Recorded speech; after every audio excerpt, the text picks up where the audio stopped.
अस्सलाम वालेकुम एवरीवन। मैं बैरिस्टर कामरान इलियास राजा हूँ।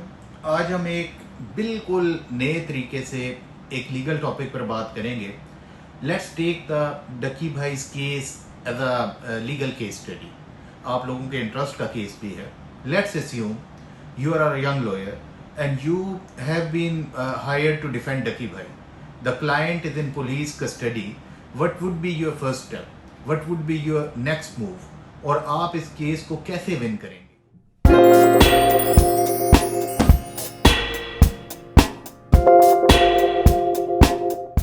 इस वीडियो में हम इस पूरे केस को स्टेप बाय स्टेप डिस्कस करेंगे। Step 1 is the immediate action, which is handling the physical remand. As a defense counsel, your very first action is to protect your client's liberty. आपका client agency की custody में है या police की custody में है, which is called physical remand under section 167 of the CRPC. So what's your first step? You immediately meet your client, you will listen to his side of the story and understand the allegations. Next आप FIR की copy हासिल करेंगे और उसे thoroughly analyse करेंगे। Remember, FIR को आपने ज़्यादा से ज़्यादा बार पढ़ना है, आपकी अंडरस्टैंडिंग क्लियर होगी और आपको मेन डिफेंस FIR से ही मिल जाएगा। आप देखेंगे कि क्या एलिगेशन है और क्या वो एलिगेशन वारंट करते हैं कि पुलिस को आपके क्लाइंट की फिजिकल कस्टडी चाहिए भी या नहीं।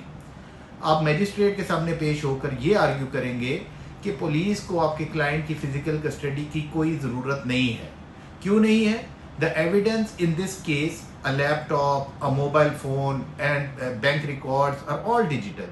ये सबूत आपके क्लाइंट की फिजिकल प्रेजेंस के बगैर भी कलेक्ट किए जा सकते हैं और उन्होंने कलेक्ट कर भी लिए हैं। इसलिए आप मजिस्ट्रेट से रिक्वेस्ट करेंगे कि वो फिजिकल रिमांड को रिजेक्ट करें और आपके क्लाइंट को जुडिशियल रिमांड पर भेजें। It's the first step to get him out of police custody. और उसके बाद स्टेप 2 है bail strategy. Now after the physical remand issue is handle, your next big step is to secure his freedom through bell.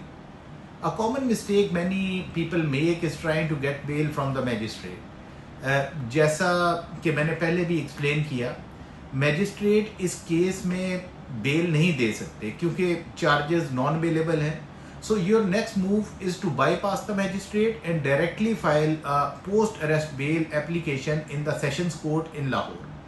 Sessions जज के सामने आप ये argue करेंगे कि डकी भाई को बेल मिलनी चाहिए because he is not a flight risk, वो भागने वाले नहीं हैं और इन्वेस्टिगेशन में तावन करेंगे। ऑलरेडी वो तावन कर भी रहे हैं। He will not tamper with evidence, क्योंकि एविडेंस उनके पास है ही नहीं। जो भी एविडेंस है वो डिजिटल है और पुलिस के पास या एजेंसी के पास मौजूद है।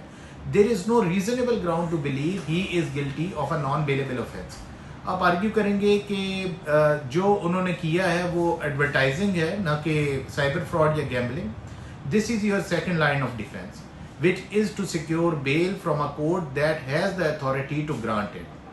अब स्टेप 3 की तरफ आते हैं, which is the ultimate legal course, which is approaching the high court. Suppose आपने मजिस्ट्रेट के सामने बेल की एप्लीकेशन दी और वो रिजेक्ट हो गई, सॉरी सेशन जज के सामने, या फिर मजिस्ट्रेट बार बार पुलिस को रिमांड दे रहे हैं जैसा कि इस केस में दे रहे हैं, even though there is no progress in the investigation.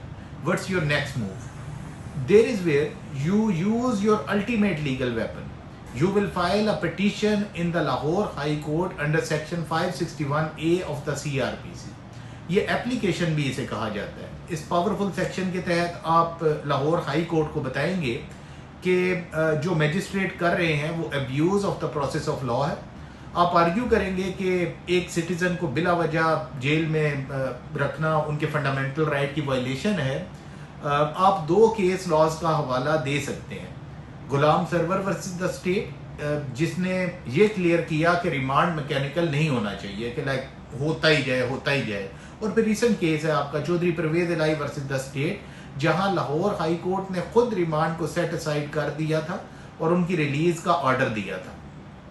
This is your final and most important step to go to the highest court and ask them to intervene to protect your client from an unjust process. So as a lawyer, your job is not just to argue but to strategically protect your client's liberty at every single step.